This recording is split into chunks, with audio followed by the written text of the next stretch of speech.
But this brother might have operational command over the maintenance department.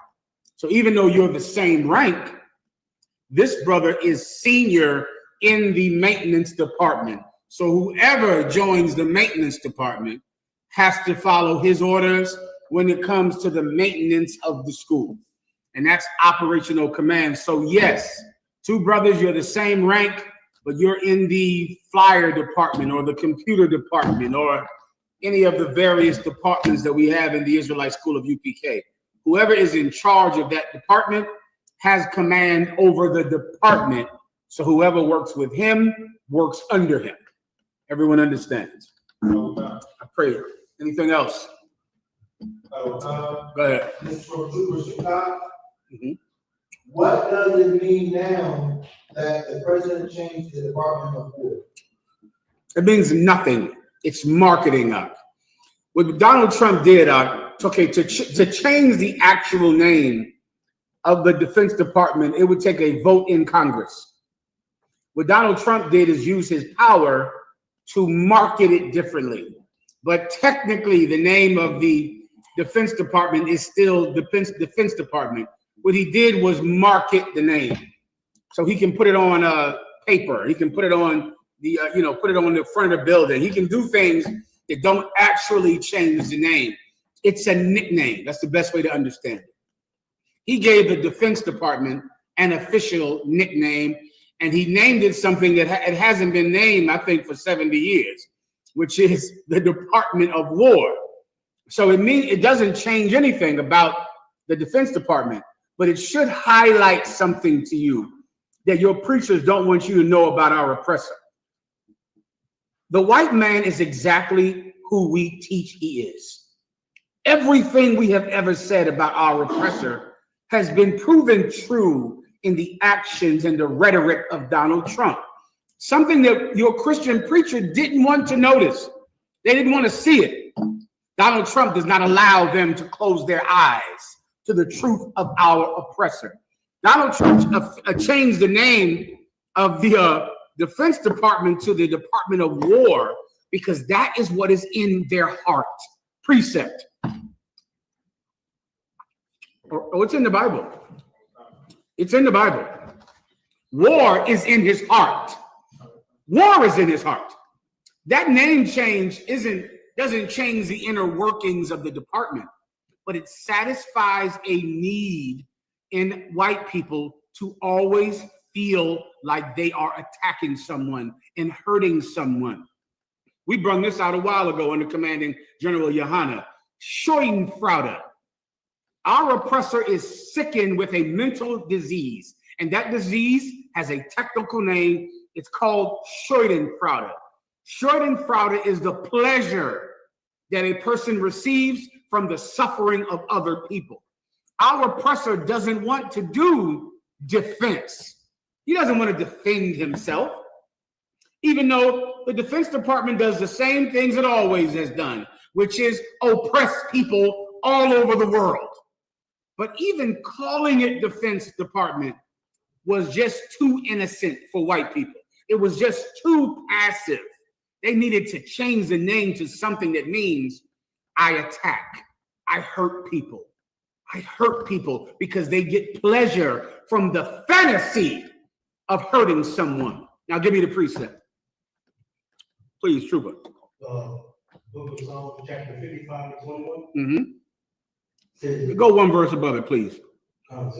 Says, he has put forth his hand, and such be his peace with him. This is Psalms 55 and what? 20. This is a perfect old school One West precept about our oppressor. He hath put forth his hand against them that be at peace with him. Who is he attacking? Listen, Donald Trump is sending the National Guard to Chicago to stop crime, the National Guard to Los Angeles to stop crime. What did he do on January 6th? Nothing. And that was happening outside of his door. Donald Trump was president on January 6th. Police officers were being beaten to death and pepper sprayed and strangled. He still didn't send the National Guard, and it happened where he lives. because he doesn't consider those people criminals, because they're just like him. So they weren't criminals. So then what is the real reason that he's sending the National Guard to Chicago? It is not to stop crime. Else he would have done it on January 6th. He's sending the National Guard to Chicago to hurt people who are not like him, to hurt people who don't look like him. The white man can't stop crime in Chicago. The white man created the crime in Chicago. The white man started the crime in Chicago. The white man is the reason for the crime in Chicago. He damn sure can't stop it. He created it. So Donald Trump wants to go to Chicago just to hurt people, because he has raised forth his hand against people that are at peace with him. Our brothers, the chosen people of God, the so-called North American Indians, got him through the harsh winters of North America, gave him the turkey and the venison and the corn, the crops to get through the winter. And he slaughtered every last one of them. Why? He didn't have to. They were at peace with him. That is who he always hurts. That is who he always hurts. He hurts the people that are not trying to hurt him. He hurts people who he doesn't have to hurt. He's not defending himself. He's attacking everyone else. Continue. He has broken his covenant. He have done what? Broken his covenant. Our oppressor has broken every treaty that the so-called North American Indian made with him. Every treaty. Just recently, Donald Trump broke the treaty with the Ukraine. Promised to defend the Ukraine. Promised. The minute he gets in office, because he's so scared of Putin, he breaks his agreement with the Ukraine. The Ukraine should have known Donald Trump was not going to keep his agreement. He didn't keep his agreement with the North American Indians. You didn't get 40 acres and a mule, did you? That was promised to you by Ulysses S. Grant. Ulysses S. Grant promised Black people that they would get 40 acres in a mule, that he would give them reparations for the crime of slavery that happened to them. And he promised it, and Black people said, yes, finally. And they went and flooded to Ulysses S. Grant to support him. And the minute that the war was over, then Andrew Jackson became president. After Abraham Lincoln was killed, Andrew Jackson broke every promise that America made to the freed slaves. He has broken his covenant. He does not keep his promises. Continue. The words of his mouth were smoother than butter. The words of his mouth were smoother than butter. That's why you always believe the white man. And some of you stupid Christian pastors, you Uncle Tom Coons in Chicago, you're going to ask Donald Trump to send the military to go fight your 13-year-old children who you molested, who you abandoned, who you raped and hurt and abused, and then wonder why they went out on the street to shoot people. And you're going to ask Donald Trump to come help you with the crime. Send in the Marines to do the job that the pastor can't do, that the police can't do, that the reverends and the preachers can't do. Send in the Marines to do it. No problem. No problem. You talk so good, like you're going to stop crime in Chicago, like you're going to stop crime in D.C., like you're going to clean up America, make it great again. That's all talk, young brothers and sisters. Shalom, sis. That's all talk. The words of his mouth are smoother than butter. Oh, he talks a slick game. He talks like you're going to get 40 acres and a mule. You're going to get land. You're going to get a raise. You're going to get this. He's a mother effing liar. And that is all he will ever be. Continue. But war was in his heart. But what? War was in his heart. But what? War was in his heart. He doesn't want the name of the Defense Department to be the Defense Department. He wants to call it the Department of War because war was in his heart. Because war is in his heart. That's what's inside of him. That's what's in his mind. War. Now you think about that when you look at yourself like you're the violent people of the earth. You're the people shooting guns. Let me tell Black people something. Tell this to your stinking ass reverend and your preacher. There is so much gun violence in America. Do I need to go into my phone to find out what the majority of gun deaths are? Stand by for Commanding General Yohana's show. and I will explain, with his permission, where gun violence really comes from. It doesn't come from black people. You look at yourself like you're so wicked and you're so evil because white people tell you that the crime that's committed in your neighborhood is just so extreme, so big, that we need the military. We need stop and frisk.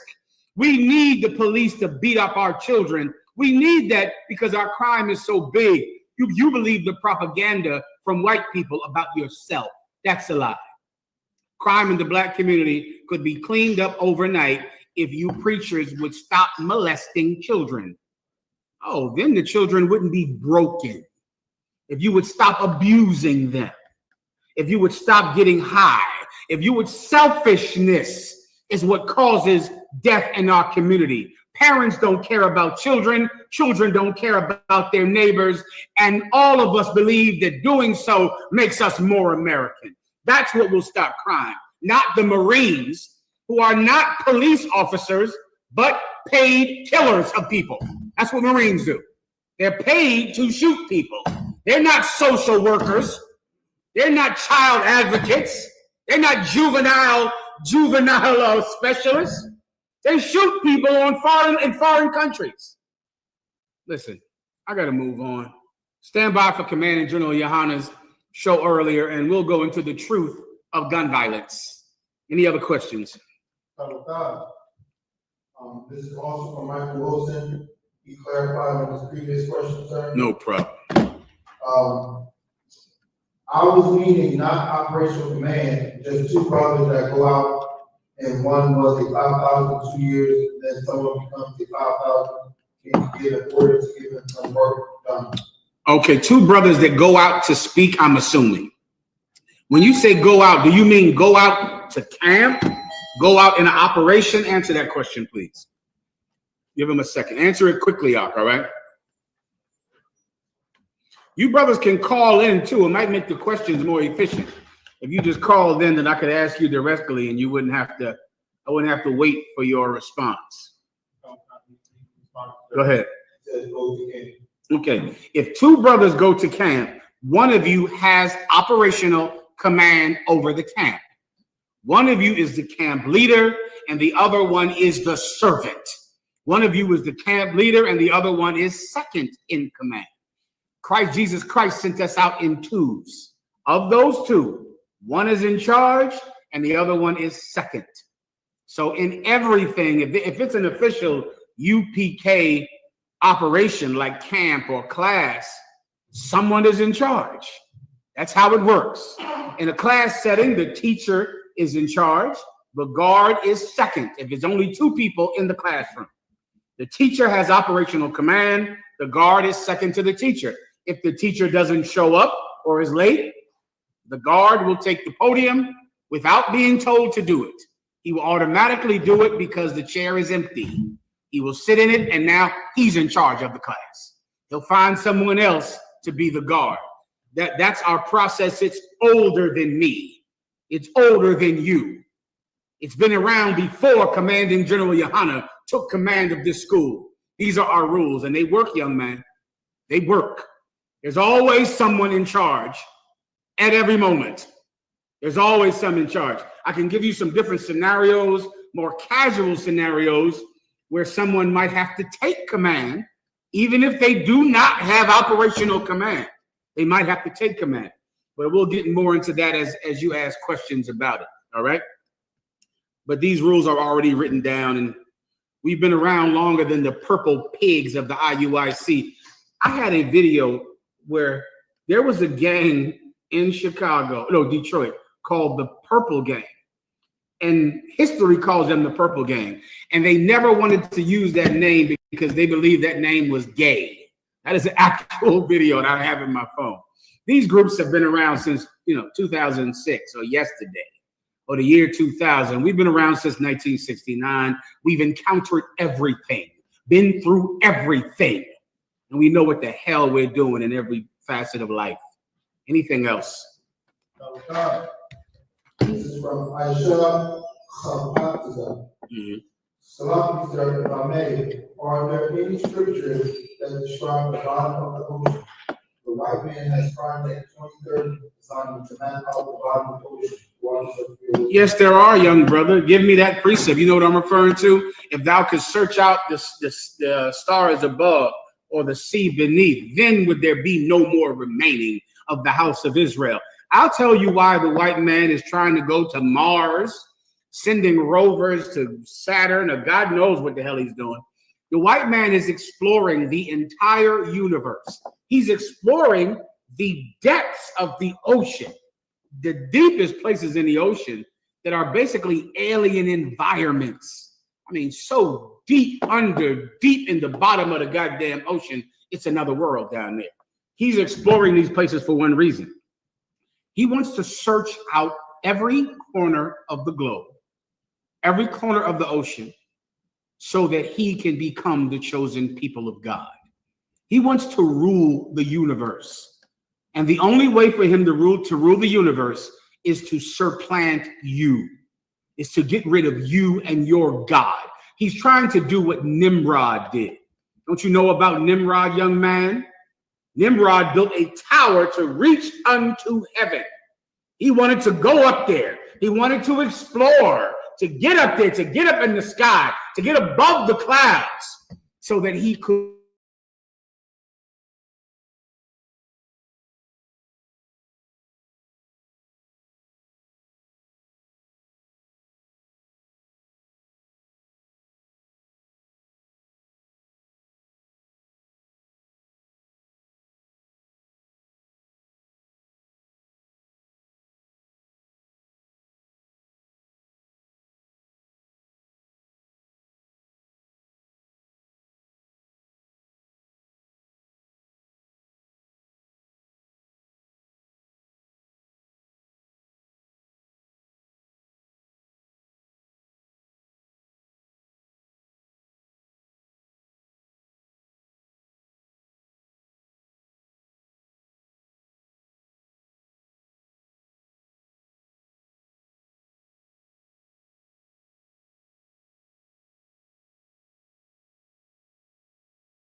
explore the rainforest of Brazil and of the Amazon rainforest. What did he find?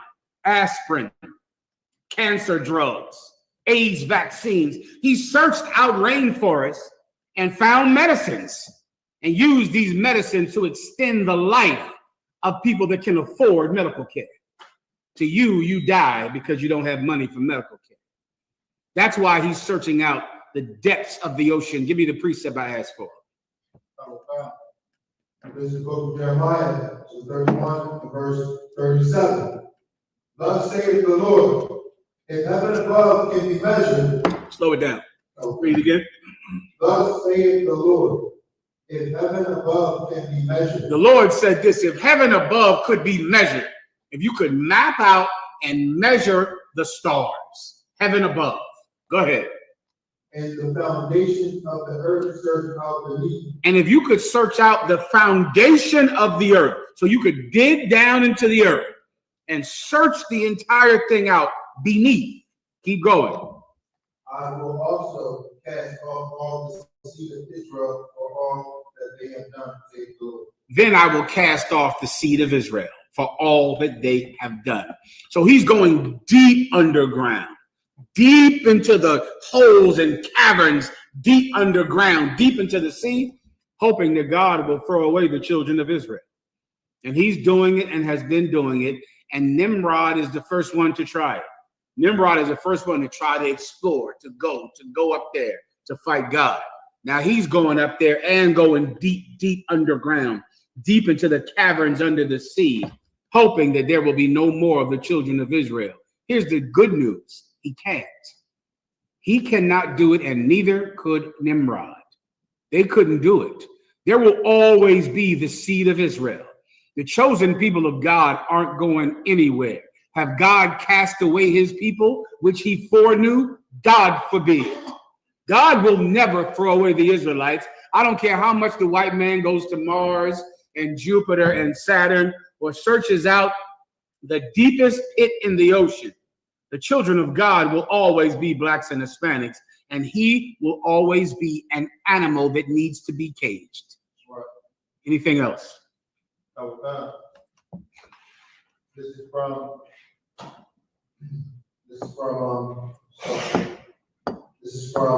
I Ready. John, sir, can I get a general breakdown of Romans 4, verses 4 through 5 for sure? No problem, warrior.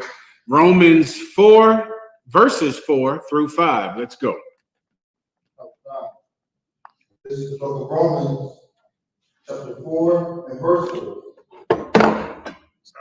Now to him that worketh is reward not reckoned of grace but of debt. Now to him that worketh is reward not reckoned of grace but of debt. Meaning, if you have kept the commandments, then the reward you get is not from grace. It's because God owes you the reward. Meaning, if I have kept every commandment from the time of my birth, if I have done the law, if I have obeyed the law, then when I'm rewarded for it, God owes me. It's done out of debt, meaning God owes me a debt because I have done it. I have kept the law. I have done the work. Keep going.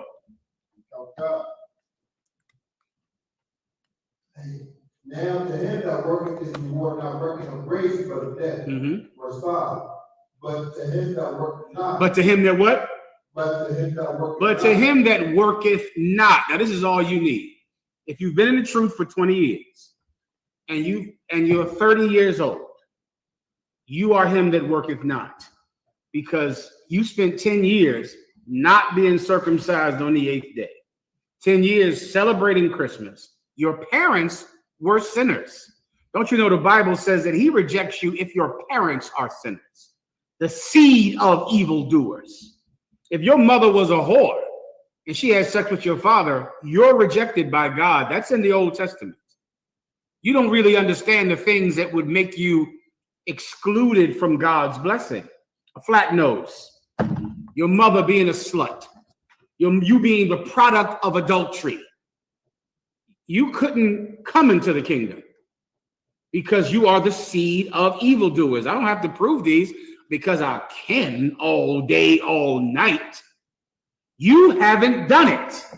You haven't kept the commandments your entire life, which the Bible says you have to do your entire life. Well, you haven't done it. Just remember that. You are them that have not done it. Read that precept again. Yes, sir. But to him that worketh not. But to him that what? But to him that worketh But not. to him that worketh not. You didn't do the work. You weren't circumcised on the 8th day, come from good families who kept the commandments. That wasn't who you are. You're the seed of evil doers. That's what you are. You don't deserve anything from God. You with your family, your mother, your father. Your father his seed should be blessed. You better think about that. Should your father's seed be blessed? No. Don't you see, if God blesses you, then he has blessed your father's seed.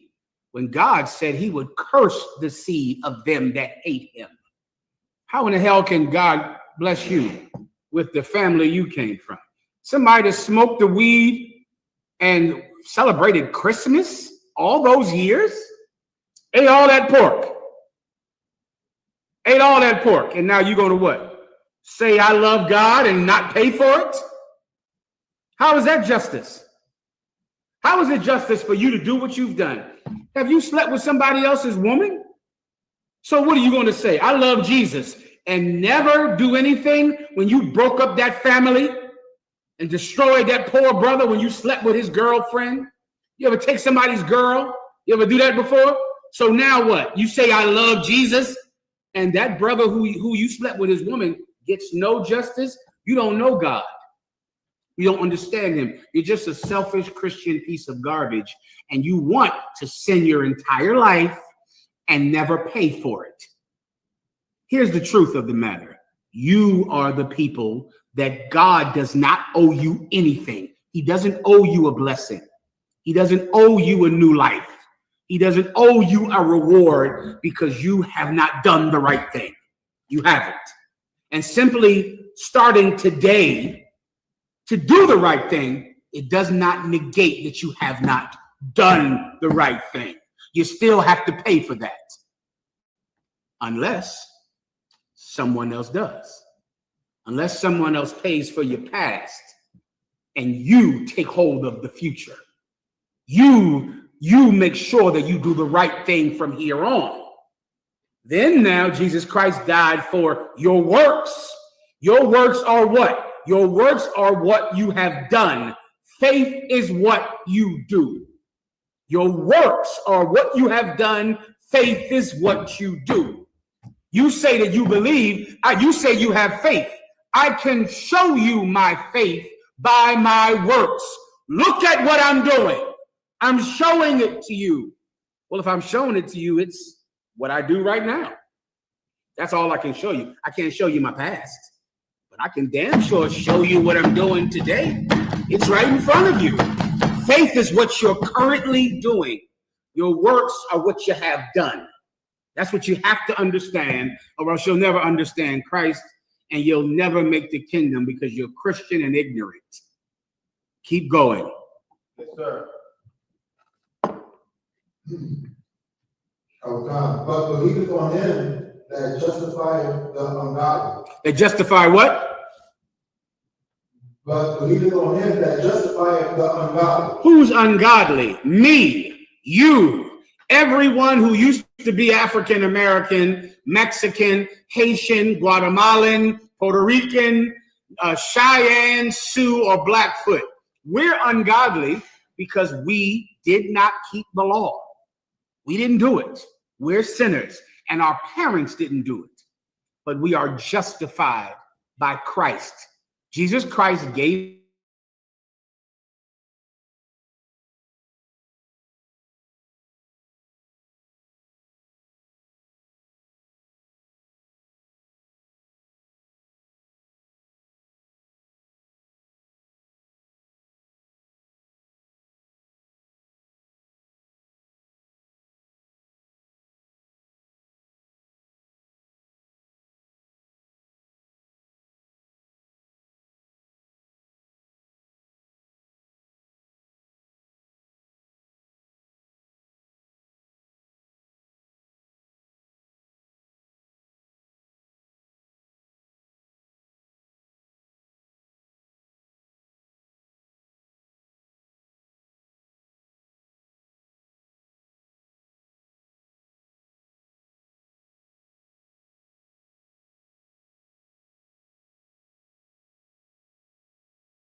or you throw her away. Well, who in the hell is going to depend on you and talk to you? This brother has problems with his wife and his kids. You wouldn't know anything about that. You have sex with women and never call them again. So who in the hell is going to talk to you? You're a drunk. They pick you up off of the floor in bars. You pissed on yourself the last UPK function. You had to get thrown out. How many times have you been thrown out of a place because you're so drunk? What do you want them to do? Come to you for your opinion on a serious matter? Never. Continue. And they shall not be found where parables are spoken. And they won't be found where parables are spoken. Parables. What's a parable? A parable is like a metaphor, an example that can make someone understand something, right? That makes a very complicated issue simple to be understood. That's a parable. All right. They're not coming to you for that. They'll come to you for when it's time to get high. They'll come for you or to find out where the hole's at. They'll come to you, but not to understand something that is otherwise difficult to understand. Continue. Okay. Verse 34. But they will maintain the state of the world. But they will what? But they will maintain the state of the world. But they will what? They will maintain the state of the world. You know what the problem is with someone who doesn't care about anything that is more important than what they can suck, eat, drink, is that the world can never change with people like you. The world can't change. The world is the state it's in because Donald Trump only cares about what he can stick his tiny penis in. That's it. Or what he can eat, or how much money he can get. That's all. And that spirit rules the planet Earth. And now, how are you going to make things better when you're just like him? That's all you care about. So many of you brothers, you marry some bitch that is just like that. You marry some bitch, and I see him coming, and I go, why would this brother marry this woman?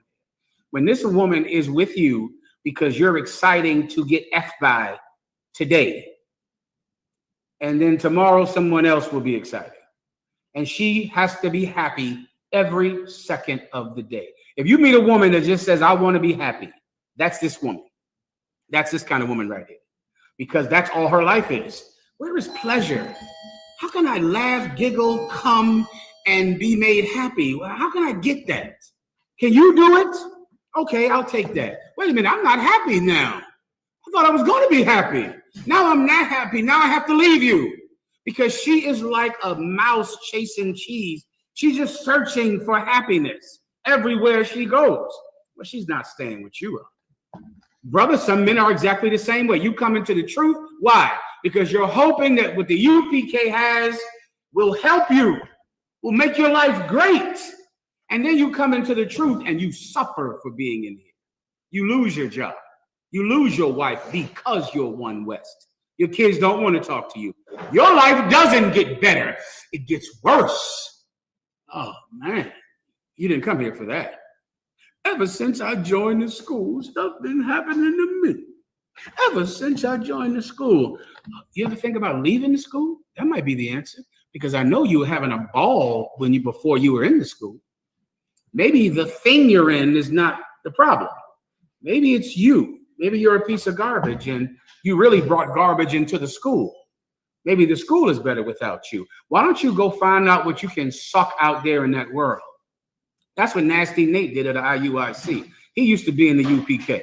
And then he saw how brothers in the UPK were just having so much polygamy and having all these women. And it made him argue with his wife at home. Now Nate is at home getting in arguments. Oh, you think I don't know what I'm talking about? You know who's saying it. So you know I'm telling you the truth. Nate was in the UPK having to argue every night with his wife because he was around us. And women don't like to see you with us because they know we get a lot of women. They know that about us. And you're going to have to argue every night with your wife because you joined us. Every night. Before you know, you're like, man, losing my family. You know, man, my wife arguing with me every day. Well, you should leave like Nate did. Bishop Nate of the IUIC. Now his wife is happy. The IUIC, that's your baby mama's favorite Israelite group. Your baby mama's favorite Israelite group is the purple gang of the IUIC. She's not going to argue with you. She's going to be very happy that you do that. But if you're a One West stop, you're going to have to argue with that broad you got at home because she is a pig. She's disgusting and vile. Please.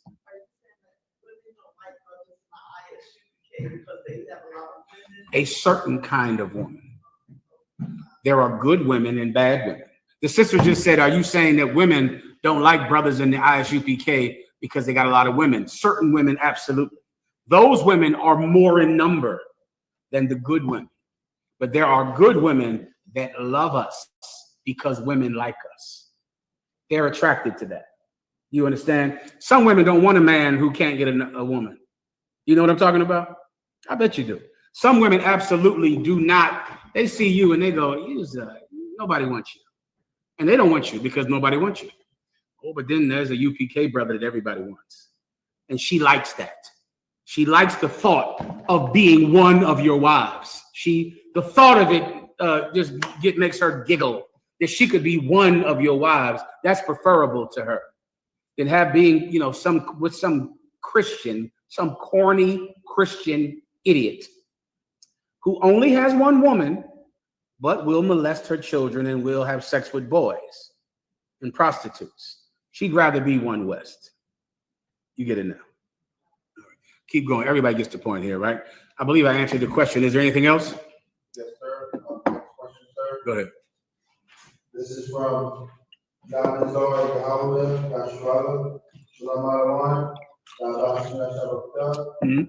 The author of grace may have a breakdown, sir, on Romans 8, verse 19 to 21. Absolutely, brother. Please. Oh, God. This is the book of Romans. No, go ahead. There's no charger up here. If not, don't worry about it. I'll do it upstairs. You got it. Go ahead. This is the book of Romans, chapter 8 and verse. How's my sound, everyone? I forgot about the microphone. I wasn't talking into it. Make sure my sound was good online, please. All right. Let the brother know. Put a 1W up there if my sound was all right. Go ahead. This is the book of Romans 8, verse 19. Mm-hmm. For the earnest expectation of the creature waited for the manifestation of the sons of God. Absolutely. The earnest, give me one verse above it. Oh, God. Verse 18. For I reckon that the sufferings of this present time are not worthy to be compared with the glory which we shall be building up. For I reckon, I believe that the suffering of this present time will not compare to the blessings of the future. Give me the book of Job when the Most High said, ask the beasts and they shall tell thee. I'll break this down for you if I could, young brother. Every blade of grass, every insect, every animal is waiting for the children of God to rule the planet. Everything. The air wants the Israelites to rule the world. The air right now is being poisoned. It's poisonous. The air wants for blacks and Hispanics to take control of the planet. The elephants starving to death over in India, suffering every day because some filthy corporation gobbles up their land and destroys their food source. The orangutan, which are almost extinct because some disgusting corporation is eating up all of the land so that the animals cannot even survive. The Palestinians want black people, Hispanic people to rule the world. I guarantee you that. I guarantee it. I guarantee the Palestinians every day are thinking, my God, when will the true children of Israel control this planet?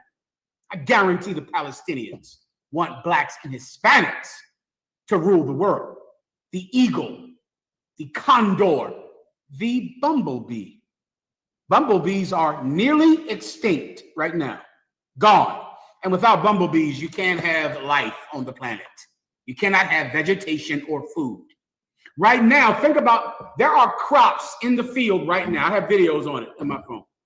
The crops are languishing and going rotten in the ground right now in California, in Ohio, in Nevada, They're sitting there rotting the crops because there are no people to pick the crops, because the white man and his vast smart and all of that smart, their smart white intellect, they go and scare the hell out of the people who need to pick the crops. The crops want black people, Hispanic people to rule the world. The vegetables want it. I'm going to read it in the Bible. Tell them where you are. You know where it is? Job? Please tell them where it is. You coming up, let me thumb you out, read it. You got it. God comes to the book of Job, chapter 12, verse 7. But ask now the beasts. Ask now who? The beasts. Ask the beasts. Keep going. And they shall teach thee. And they'll teach you. You see, you don't know who the devil is, but the animals do. Ask the elephant. Ask him who the devil is. He absolutely knows. Ask some starving orangutan. Ask the fish, starving and sick and full of disease. Ask the turtles. Ask those sea turtles with all kinds of straws stuck in their goddamn nose, tangled up in nets. Ask them. Ask the Alaskan king crab who the devil is. The beasts know who the devil is. You don't. But ask the beasts and they will tell you, sister. Well, I got you. Go ahead. I had like a butterfly. They just stayed there. They just stayed there. And one time I had an eagle fly over me. It just kept soaring, in the sky. Yeah. I'm thinking maybe that's God's glory to show His glory. When I see that, I think about God and His glory. Give her a hand. The same one that heard you. She just asked, can animals communicate with you? Because one day she saw a bird above her head soaring, a butterfly landed on her and stayed there. The short answer is animals can absolutely communicate with you, but they don't communicate like people. So many times people don't understand animals because it just requires an extra level of empathy to communicate with an animal. You kind of got to be able to communicate by, feeling. A dog, can't say, hey, feed me. A lot of you starve your dogs to death. I don't like that. I don't like someone that is cruel to an animal because the Bible says it's evil. And it says something about you. It says that for you to feed something, it has to say, give me some food right now, or I'm calling the police. And because of that, you starve your animals to death. And you got some dog in the basement with dog defecation all over the floor that you never feed. The dog is showing you its ribs, which should do what to you? It should talk to you. When you see a dog's ribs, you should look at the dog's ribs and go, that dog is too skinny. The dog is too skinny. That the dog should whine and you should look at him and you should be like, dog needs to eat. The dog is barking constantly and suffering. It should make you go, what's wrong with the dog? Forget about these cats. The way you treat these cats is disgusting. You bring a cat in your house, the cat pees on the floor, you throw it outside because you never knew cats peed, did you? You never heard of a cat peeing. You wasn't prepared for that miracle, milagro, when that cat peed on the ground. You expected for that cat to come into your life and just make you what? Happy. Then the cat peed. Now you are not happy. Now you throw the cat out the goddamn house, right? That should communicate with you. The behavior, the crying, the barking, the skinniness, the ribs, but it doesn't talk to you because you don't have empathy. Sawanad sounds like you have empathy. And that's rare and that's a good thing. Give it a microphone. I don't think they can hear you otherwise. Please, brother. Go ahead. So I'm like, you see people walking the dogs, and when the dogs see me, they automatically get excited. And they just pull them like, come on. That's a good thing. They get all excited, and I guess because they think I have a good spirit, they can feel it. I know you. Yeah. No, you're good spirits. Well, of course, some of them know, but more importantly, you care about something that you don't have to care about, and that's good. That's a good thing. That's how Donald Trump should be, and he's not. That's how Christians should be. Christians should care about something that you don't have to care about. Children. People don't care about children because children are small and they're not strong. And they can't defend themselves, so people think they can hurt children. That's why God defends the defenseless. Right. And God said this about animals. The heart of the cruel does not care for his beasts, but the kind he careth for his beasts. That's in the Bible. And you have a kind heart, Sawana, and that's to be commended. Give her a hand. Well said. Get the microphone from her, please. Okay. Did I break this down or not? Yes, sir. All right, next. Yes, sir. This is from America is Burning. General breakdown on Corinthians chapter 3 verse 6. No problem. Let's go. I'm sorry, Abun. Okay, so I have questions off topic. Off topic. Let me get this and I'll get you next. All right. Yes, go ahead. Whoever wants to read can read. Let's go. This is the book. Please, ven otra vez, please. Perdóname. Uno más. Go ahead.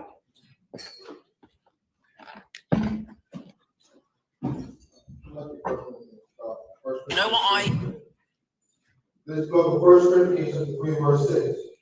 I have planted, Apollos watered, but God gave the increase. Say that one more time. Oh, okay, I got you now. I have planted, Apollos watered, but God gave the increase. This is another One West UPK breakdown. This is how brothers should work together in the school. When you read the letters of Paul, the letters of Paul are so informative on how to build an organization that is built on a foundation of Jesus Christ. You want to just read it and understand it and come to class to learn about it, because if you did it like this, you'd be able to do what Commanding General Yohana did since 1969, survive the storm, survive everything. I met with the FBI last Thursday. That's the 5th time I've met with the FBI. It moves me not. You understand? It does nothing. I could care less about it. General Yohana pays for the lawyer. I walk in there and walk out done. No problem. Have suffered every loss. Losses that you can't go through. You're not ready for. But we are. Because this house is gracias. Because this house is built on a foundation that is Christ. Well, Paul is trying to teach us how to do that, right? Here's one. At this time, there was a brother named Apollos, right? And it was this particular place where he was becoming very famous. Now, he was a brother that learned from Paul, but he became to be very popular and everyone loved him and he was very charismatic. And then people tried to come to Paul to separate him from Apollo, to consider Apollo a threat, similar to what happened in the Nation of Islam, where Malcolm X and Elijah Muhammad, at one time, Malcolm X, all he could say was, the honorable Elijah Muhammad saith. The honorable Elijah Muhammad saith this. The honorable Elijah Muhammad saith that. Next year, Elijah Muhammad is trying to kill him. And he's saying Elijah Muhammad is the evilest nigga that ever lived. They broke up. They broke off from each other. And the UPK, break-offs in here are, they rare, like 20 years ago, something like that. 20, 30 years ago. We don't break off from each other in here. It's not something. We don't separate. We don't divorce. We don't leave each other. We don't break bonds that have been built through great suffering and great pain. We don't break bonds in here. Well, Paul is showing you how to not break a bond.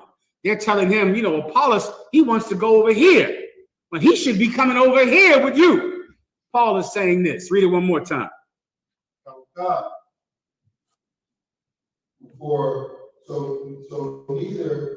From the top. I have planted, Apollos watered. I planted, Apollos watered. That's a parable. That's a metaphor, meaning I'm the one that planted the seed. I started it. Apollo came in here and watered it. I'm not against him. Yes, I started it. So what? This brother came in here and finished the work that I started. That is how you run a school. You don't want to ever get jealous of being under you. That is a filthy thing that happens in every fake Israelite group and every church. They all get jealous of each other. They all get jealous. The minute a young brother begins to have a good speaking, now you're jealous of him. Now you want to cut off his videos. Now you want to say, well, brother, you shouldn't be making videos anymore because you haven't tied your shoes, crossed over your hand, you haven't dotted every I, so now you shouldn't make videos anymore. Or maybe you're jealous of this young brother. Is that possible? What in the hell difference does it make to you? You planted, he's watering. Let him water. Let him get 1,000,000 hits. Are we all in the same school? What in the hell is your problem? You don't like his success? He's shining too much? He's getting too many women? You sound like Nasty Nate of the IUIC. Why'd you leave the UPK? There was so much polygamy in there. You hate all the pussy we getting? That makes you upset. So as you're watching us get women, you're mad at it? You don't like it? Celebrate us. Celebrate us. We get a lot of women in here. You're not happy for us? I don't hear you clapping. Should be clapping. What's your problem? You ain't happy for us? The sisters too. Go ahead, Sawana. Y'all should be clapping. Sawana is clapping. You're not happy for us? We get a lot of women out. Lots of them.